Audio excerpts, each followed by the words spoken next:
এবারে জানাবো এক নজরে দৈনিক পত্রিকার শিরোনাম। দর্শক, আমাদের হাতে রয়েছে দৈনিক ইত্তেফাক। এই শিরোনামে রয়েছে আরও 1,15,000 রোহিঙ্গার অনুপ্রবেশ। এছাড়া রয়েছে আওয়ামী লীগের বিচারের আগে নির্বাচন হবে না, এনসিপির সমাবেশে ঘোষণা। ইত্তেফাকে আরও রয়েছে শ্রমিকদের আগের অবস্থায় রেখে নতুন বাংলাদেশ গড়া সম্ভব নয় বলেছেন প্রধান উপদেষ্টা। ইত্তেফাকের আরেকটি শিরোনাম, স্থানীয় সরকার নির্বাচন আগে হলে স্বৈরাচার পুনর্বাসিত হতে পারে বলছেন তারেক রহমান।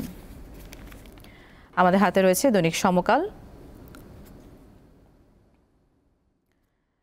শিরোনামে রয়েছে বিএনপি সমঝোতা চায়, ক্ষমা ও আওতা ঠিক হবে পরে।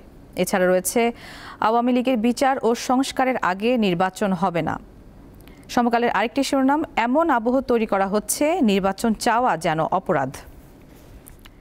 এরপর আমাদের হাতে রয়েছে দৈনিক প্রথম আলো।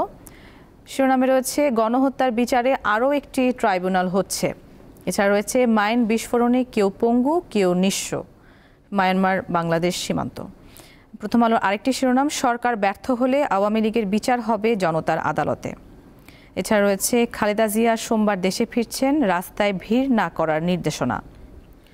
প্রথম আলোর আরেকটি শিরোনাম, নির্বাচন অনুষ্ঠানের দাবি করাটা যেন অপরাধ বলেছেন তারেক রহমান। আমাদের হাতে রয়েছে দৈনিক যুগান্তর।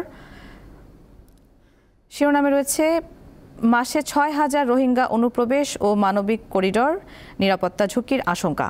এছাড়া রয়েছে ফ্যাসিস্ট বিরোধী সব শক্তি ঐক্যবদ্ধ।